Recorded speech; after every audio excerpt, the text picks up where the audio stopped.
Since 2019, I've read over 250 books on money, investing and mindset. Some of them were brilliant. A lot of them, to be honest, said pretty much the same thing.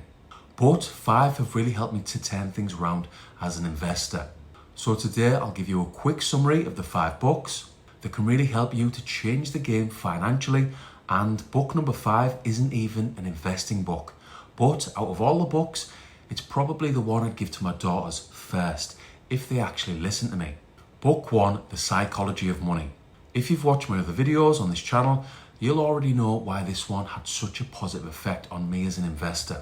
This book isn't really about spreadsheets or stock picks, which suits me because I like to keep things simple. It's about the fact that money is behaviour, not maths. And after 2011, that's exactly what I needed to hear. Unfortunately, I kept making the same type of mistakes up until late 2018. I didn't lose our life savings in the stock market because I was bad at maths. On that point, if you want to know the gory details of how I lost our life savings in 2011, see below for a recent video. Long story short, I lost the money because of ego, FOMO and impatience. The book was the first time I read something that properly explained why smart people do stupid things with money. And it wasn't about intelligence, what you might expect.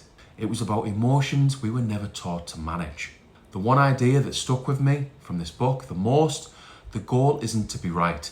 The goal is to keep playing the game for as long as possible. Because compounding only works if you never have to stop. That single idea is basically the reason I stopped chasing and started staying invested long term, whatever happened. If you learn about compound interest and fully understand it, I'm very, very confident you'll be a long-term investor. Book 2, How to Own the World.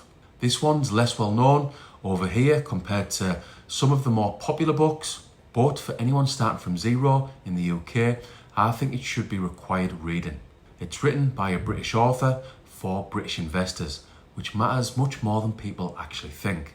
A lot of the big American finance books don't translate properly to ISAs, SIPs, and how we're taxed over here in the UK. What this book actually did for me was make global investing feel simple instead of intimidating and complicated. It walks you through step by step why owning a small slice of thousands of companies all in one fund worldwide beats trying to guess which individual shares will win. Which, if you've seen my rock opera story, is a lesson I learned the hard way instead of the easy way. Now, I have a habit of learning the hard way and even wrote a book about my difficult, very difficult relationship with money.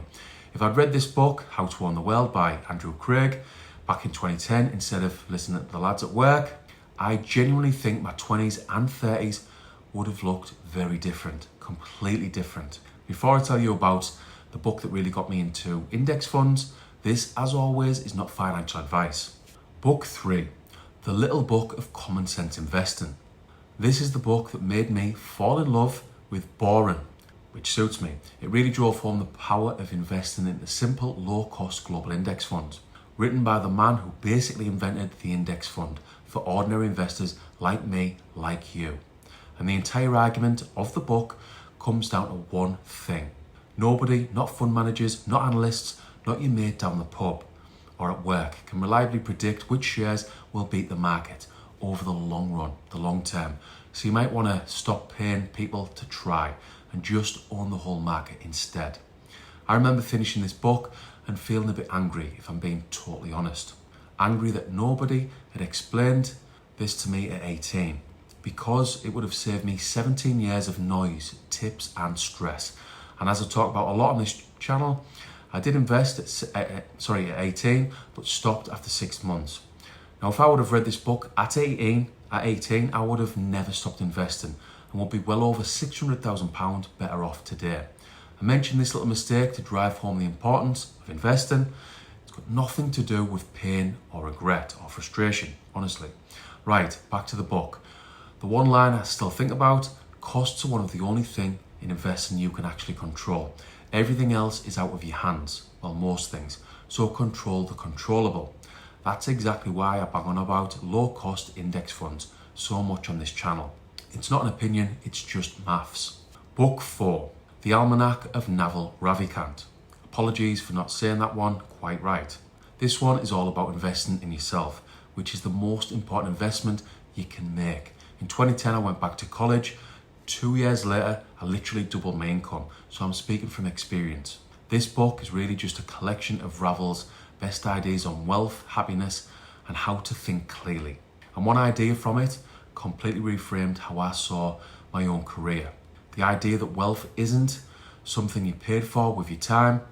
It's something you build through ownership, leverage, and skills that compound. That's one of the main reasons I started this channel in the first place. I was sick of only ever having one way to earn, my time, traded for a wage, one income. After reading this book, I stopped thinking, how do I earn more per hour? And started thinking, how do I build something that keeps paying me whether I'm working or not? Which, funnily enough, is the exact same idea, same principle as an index fund, just applied to yourself instead of your money. And as the years have went on, I've been more and more interested in business, so I can really push hard for financial freedom. So I've recently got myself involved in a software startup. I'm not saying it's easy, but if you invest in yourself with books, like the 5 books I'm talking about in today's video, if you watch the YouTube videos like this one, listen to podcasts, do the courses, you can get to the point where you earn multiple streams of income. I currently earn money from work, property, my school community, my YouTube, and my software business. So it is possible. If I can do it, anyone can. Book 5, The CHIMP Paradox. Right, this is the one that surprises people every time I mention it. It's not an investing book. It's not even really about money at all. It's a psychology book written by a sports psychiatrist. Originally for elite athletes, the author has worked with the likes of Steven Gerrard and Sir Chris Hoy, so let's just say he's legit. Stephen Peters is at the very top of his game. Out of every single book I've ever read, this is the one I'd say has made the biggest difference to my actual life. Looking back, I've always been anxious about money, always, too emotional as an investor, and this book really helped me to understand my relationship with money, but more importantly, helped me to really work on my stress levels. Because without realising it over the years, I've always been a bit of a stress head. The whole idea of this hugely important book is simple. Inside your head, you've basically got 2 systems fighting each other. The emotional, chimp, impulsive part of your brain, the chimp, and the rational, logical part.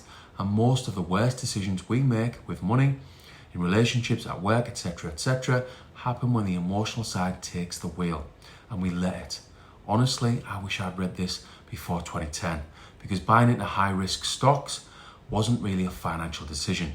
That was my emotional brain kicking in, completely taking over. FOMO, excitement, ego, all of it. And it's not just investing. If you see my video about me and my wife arguing about money too much, that's exactly the same thing. It's not really about money in those moments. It's the emotional brain reacting to stress and fear, and the rational brain not getting a say. So honestly, I want to say sorry to my wife, the person who I love with everything I've got. I'm sorry I didn't read this book earlier. I'm sorry for being so anxious and stressed about money over the years, up to 2019 anyway. Since reading this book, I've genuinely gotten better. Not perfect, nowhere near, I still slip up, but better at noticing when I'm about to make a decision from the emotional side, the chimp side, and just pausing before I act on it. That one pause has probably saved me more money and more arguments than any spreadsheet ever could. What I'd actually tell you to read first. So, if you're watching this video and thinking, right, where do I actually start? Which book? If you're brand new to investing, I would start with The Psychology of Money. It'll fix how you think before you fix what you do, if you get what I mean.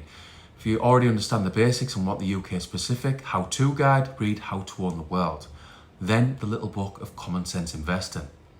And if you're someone who already understands investing, money, but keeps making the same emotional mistakes over and over again, money or otherwise, go and read The CHIMP Paradox.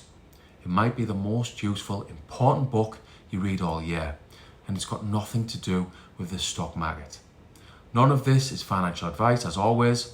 These are just the books that changed how I think, for what it's worth. If you've read any of these, let me know in the comments what you took from them, and if there's a book could change things for you that I haven't mentioned today, let me know below in the comments. I read every comment and I'm always looking for feedback to help me and my channel, to help me think of upcoming video ideas. Before I finish, this is important. If you're in a relationship in the UK, if you are like me and my wife, you've had too many arguments about money over the years, well, if that's you, see below for a recent video. Hopefully our experience can help you out and you don't argue about money.